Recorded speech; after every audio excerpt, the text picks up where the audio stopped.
Have you ever felt like you're just not enough?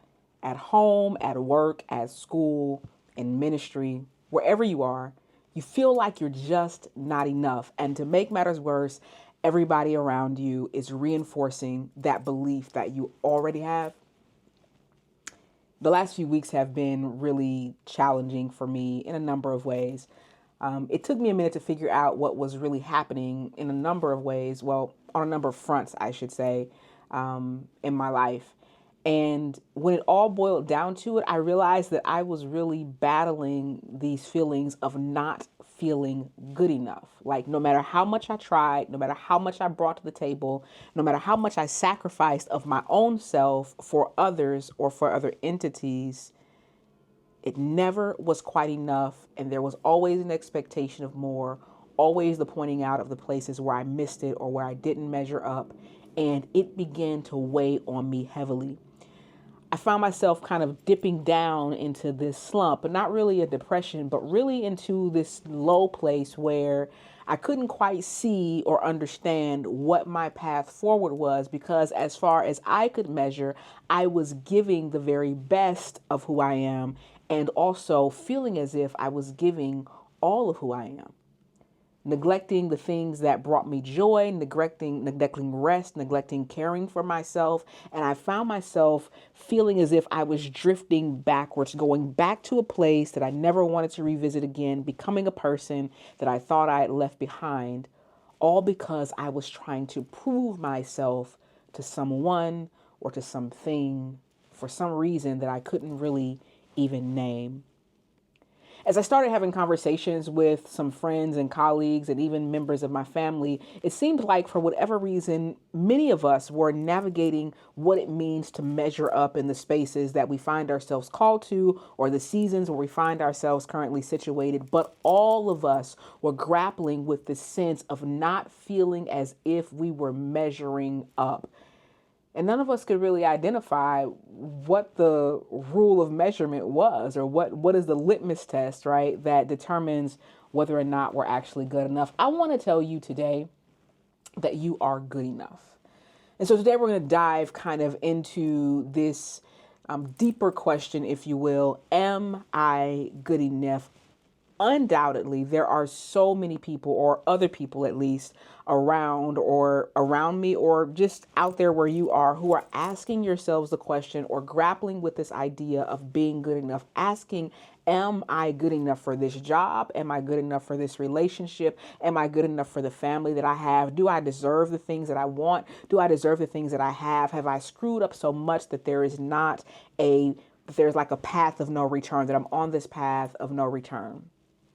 And so today I want to dive a little more deeply into that, because it also calls us, I think, to question or to think about the environment that we find ourselves in. If the people around us are making us doubt ourselves even more, then I want to empower us today to ask ourselves the question, is that space, is that place, is this space where I need to be, and what needs to happen in order for me to reclaim my sense of self-worth in this space. If you're new to the channel, I want to pause and say welcome. My name is Dr. Shazetta, and I'm so glad to have you here. This is the place where intellect, inspiration, and creativity collide. Some days you have conversations like this. Other days we're talking about the latest camera or the latest creative project that I'm doing. But most of all, this is the place where I want you to feel comfortable being yourself, because this is the place where I've committed to myself that I'm going to bring all of who I am, regardless of what other people think. Because if I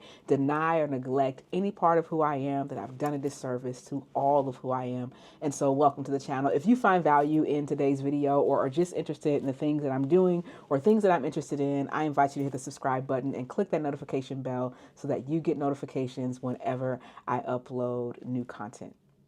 Thanks for being here today. Let's talk about a few things, right? First, around this idea of being good enough. I think that imposter syndrome, right? We've all heard it, right? A lot. We've all talked about it. We've all read about it. We've heard people tossing around the term imposter syndrome, as we do when new terms kind of come onto the scene and become more popular, right? But imposter syndrome is this kind of internal feeling that we're not good enough, right? That I don't belong in this space or in this room or in this group of people amongst these colleagues where I find myself now.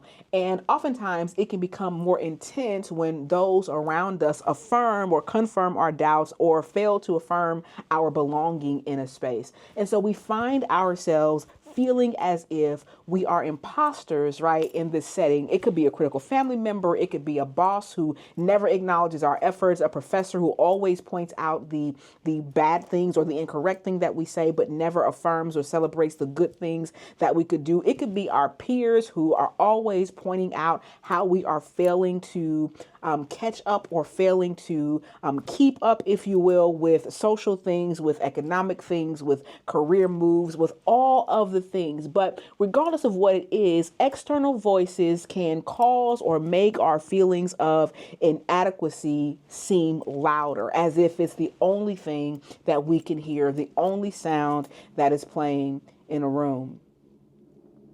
When the people we care about or respect question our abilities or our value, it reinforces, right, this inner voice that's telling us we don't belong in a space.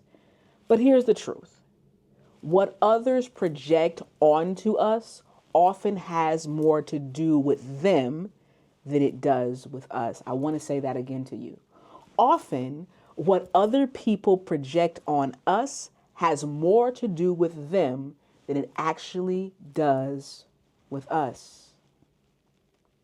How people shift and move in different environments and what they project on us as individuals has much more to do with their sense of inadequacy, of their view of the world, of their sense of insecurity, of their needs to grab and hold on to power, than it has to do with what our actual abilities are, or it has to do with our actual, or then has to do with our actual sense of belonging, right, in a space. This kind of negative reinforcement, if you will, has like a huge impact on us. When feelings of inadequacy are reinforced by people that we love or respect or care about or want to be respected by or cared for by, it can crush us, right? It can send us down into, right, these deep, dark places, especially when we feel as if we're bringing the very best of who we are. We're doing our best. We're putting forth our best foot forward. We are making all the effort, or as we would say kind of in church speak, we're doing all that we know to do. When folks don't recognize that, or folks call that effort inadequate, it can be crushing to us, right? In the workplace, this might look like being passed over for promotions. In, academia, it may look like being looked over for a fellowship or an internship or a teaching assistantship. It could be hearing subtle comments from others that, imply that we're not capable of doing our work and doing it well. At home, it could be a parent or a partner who constantly points out our flaws and compares us to others while never celebrating what we actually do bring to the table. The negative feedback loop can then erode at our sense of self-confidence, and then it begins to make us question our worth even more. Before long, we start believing the narrative that others are writing or reciting about us. But I want you to remember that the opinions of others are just that, opinions. They are neither fact nor truth about who we really are. I want to say that again. This is a key point for you to remember. The opinions of others about us are neither facts nor truth about who we really are. They're simply the flawed opinions of the other. Finally, I want to talk about, as we navigate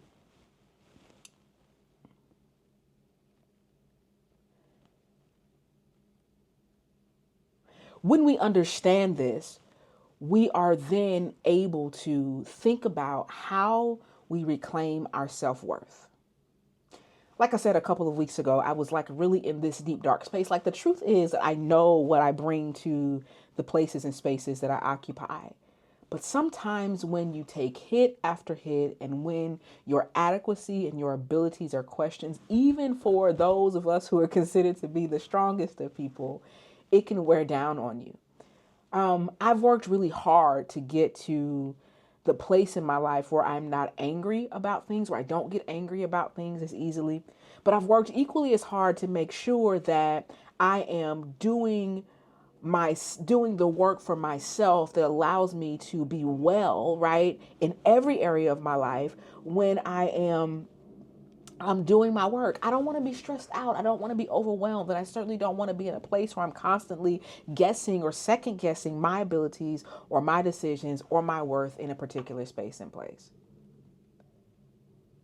As I talk to a lot of students and even as I do counseling and provide counseling and pastoral care right on the ministry side, I am surprised, and really not so much so, perhaps I shouldn't be, by how many people really are grappling with whether or not they are valuable, whether or not they are needed, whether or not they are wanted in the spaces that they occupy. And it is heartbreaking. And so, again, I want to reiterate to us, right, that what others project, again, on us has more to do with them than it has to do with us. And that others' opinions of us are neither truth nor facts about who we actually are. When we hold on to that, right, we can then move toward reclaiming our sense of self-worth. How do we break free, right, from this cycle when everyone else around us seems to be adding fuel to the fire? First, understand that your worth is not dependent on external validation. It doesn't matter, right, how other people view you, what other people think about your abilities or your capabilities. Your worth is not dependent on external validation, meaning you don't need anybody to validate who you are, how valuable you are, how precious you are. Is it great to hear those things from other people? Yes, but it cannot be the sole source of your feeling validated, of your knowing that you are worth and therefore worthy of all good things. People can be wrong. People are wrong about a number of things, but people are more wrong about people, other people, than they are, I would argue, about anything else. Even well-meaning friends, even well-meaning family members might project their own fears and insecurities on you and expect that you would adopt those, but you have got to know who you are. We have got to know who we are. And to love our family and our friends and those who are well-meaning, love them, but also be willing to set boundaries. This leads me into some of the practical steps that we can take in order to reclaim and then hold on to our self-worth. One, set boundaries. If there are certain people in your life who consistently make you feel less than, it is okay and necessary to set boundaries with them. You don't have to absorb their negativity.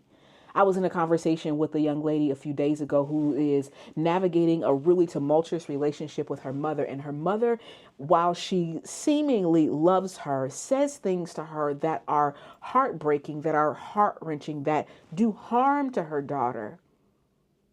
And so her daughter was looking for permission to set boundaries between her and her mother. Sometimes, even with those we love the most and care about the most, we've got to set boundaries so that we can be well. Give yourself permission to set boundaries. Secondly, seek support from positive influences. Find people around you who will uplift you. I'm sure, hopefully, there are 2 or 3 folks in your circle, whether it's at work or at school or at church or in your family, or even a new person who thinks that you are the most amazing person in the world. Don't talk yourself out of those affirmations. Don't talk yourself out of being encouraged by these individuals. Allow yourself to be uplifted by those who see your value personally and professionally and socially. The right support system goes a long, long way. So again, look and ask yourself, how can I set a support system for myself that will be one that is life-giving, that uplifts me, that helps me to see and affirms the value that is intrinsically a part of who I am? And then challenge the narrative. If a colleague says you're not good enough, call them on the carpet, question them, say, what do you mean I'm not good enough? Tell me exactly what you mean. Oftentimes, you'll find that they have no evidence at all to support their claim. And oftentimes, they'll just walk away realizing how much of a jerk they've probably been towards you. And then finally, affirm your own successes.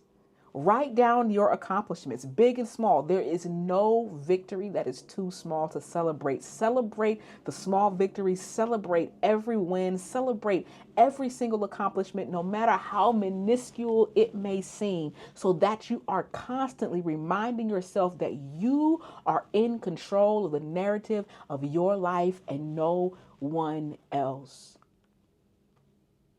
The other day, I had to sit and just think about how far I've come in recent years, but really over the course of my life. I just turned 40 today. And I was determined last week, as I spent time with myself, quiet and journaling and just reflective, that when I entered into this day and therefore this new decade of my life, that I was going to keep myself reminded of even the smallest of accomplishments and celebrate them, because I am in control of the narrative of my life, not anyone else, other than God, of course.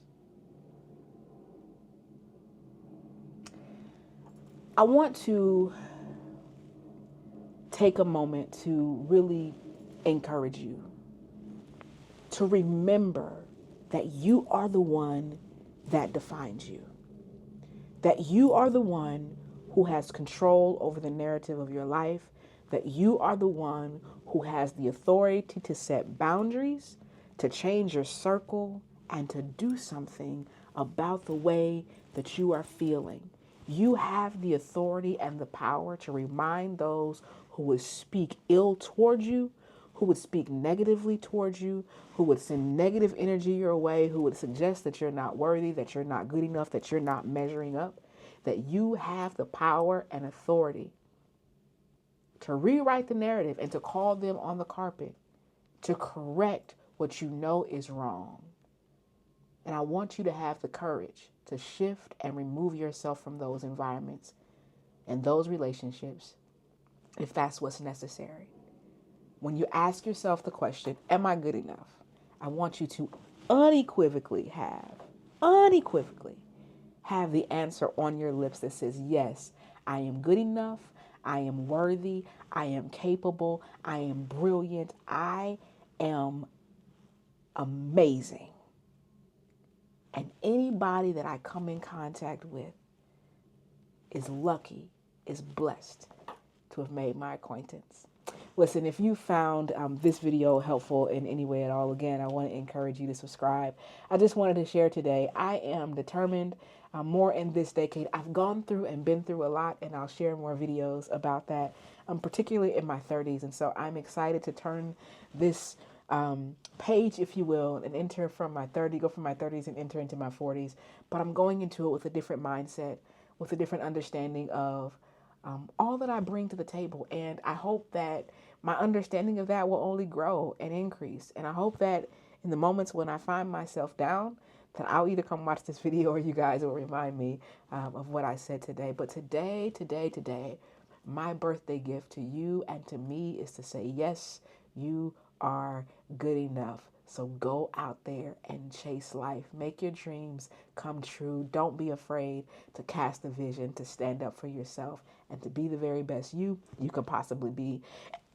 And on the days when you struggle, when you struggle to show up as your best self, give yourself permission to get what you need in that day, so that the next day or the day after that or the week after that, you'll be able to show up again in the way that only you can, because only you can do what you do. Only you can be who you are, because there's only one of you.